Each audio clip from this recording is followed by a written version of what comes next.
अस्सलाम वालेकुम वरहमतुल्लाहि वबरकातुहू। हमारी माएँ बहनें ये सवाल किया करती हैं कि क्या हम घर के अंदर एतकाफ़ बैठ सकते हैं। जो मर्द हज़रात होते हैं वो मस्जिद के अंदर तो एतकाफ़ बैठते हैं, तो आप खूब समझ लो कि आपके एतकाफ़ बैठने का मसला ये है कि कुरान क्या कहता है, व अंतुम आकिफून फिल मसाजिद। एतकाफ़ का जो ताल्लुक़ है ना, एतकाफ़ का जो ताल्लुक़ है वो मस्जिद से है। एतकाफ़ रखा जाएगा सिर्फ मस्जिद के अंदर। लेकिन इमाम अबू हनीफ़ा ये कहते हैं कि औरत घर के अंदर भी एतकाफ़ बैठ सकती है। अब बात आती है कि कैसे बैठें, यही तो मेन मसला है, कैसे बैठें। तो जिस तरीके से जो मर्द हज़रात होते हैं मस्जिद के अंदर एतकाफ़ बैठते हैं, उसी तरीके से स्टेप बाय स्टेप आप भी वही काम घर के अंदर कर सकती हैं। जो मर्द हज़रात होते हैं वो मस्जिद के अंदर बाउंड हो जाते हैं, चार दीवारी के अंदर उसी के अंदर रहते हैं। उसी तरीके से आप घर के अंदर एक रूम कोई खाली कर लें, उस रूम के अंदर अपने आप को बंद कर लें बस।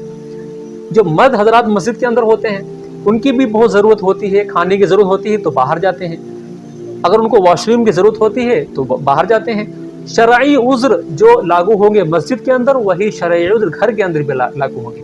आप नियत कर लें कि मैं इस कमरे के अंदर जा रही हूँ 10 दिन के लिए एतकाफ़ के ऊपर। एतकाफ़ के लिए आप उस कमरे के अंदर चली जाएं, दाखिल हो जाएं। जो शरई उज़्र जो लागू होंगे मर्द के ऊपर मस्जिद में, वही शरई उज़्र औरत के ऊपर घर के अंदर लागू होंगे। इबादत वही करें, रातों में उठें और नमाज़ें पढ़ें, तहज्जुद पढ़ें, सलात तस्बीह पढ़ें और इशरा की नमाज़ पढ़ें, जो नफली नमाज़ें उनको पढ़ें। सबसे बड़ा फ़ायदा तो ये होता है कि आपको जो है गुनाहों से बचने का आपको मौका मिल जाएगा।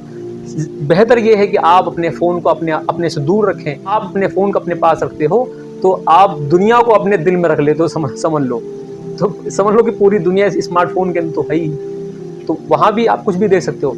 तो बेहतर यह है कि अपने आप को अपने फ़ोन से, स्मार्टफोन से दूरी कर दो 10 दिन के लिए। 10 दिन के लिए अपना वक्त, अपना टाइम अल्लाह रब्बुल इज़्ज़त के रास्ते में वक्फ कर दो।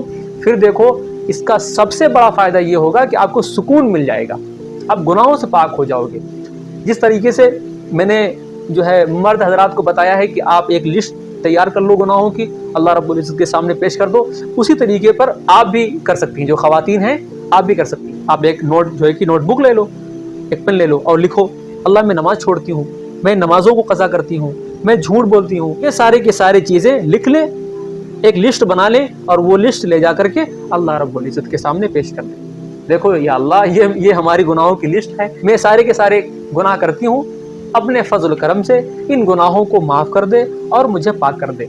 इतना कह दो बस। फिर देखो ईद के दिन आपका चेहरा चमकेगा। तो वही हुक्म, वही शरई उज़्र, वही बेसिक चीज़ें, वही बेसिक मसाइल जो मर्द के ऊपर हैं वही औरत के ऊपर, कोई अलग हट के नहीं। ठीक, इस वीडियो को, इस मेरी क्लिप को खूब शेयर करें, अपने दोस्तों में शेयर करें, अपने ग्रुप के अंदर शेयर करें, ताकि उनको भी औरतों के एतकाफ़ बैठने का तरीक़ा पता चल जाए। अस्सलामु अलैकुम व रहमतुल्लाह।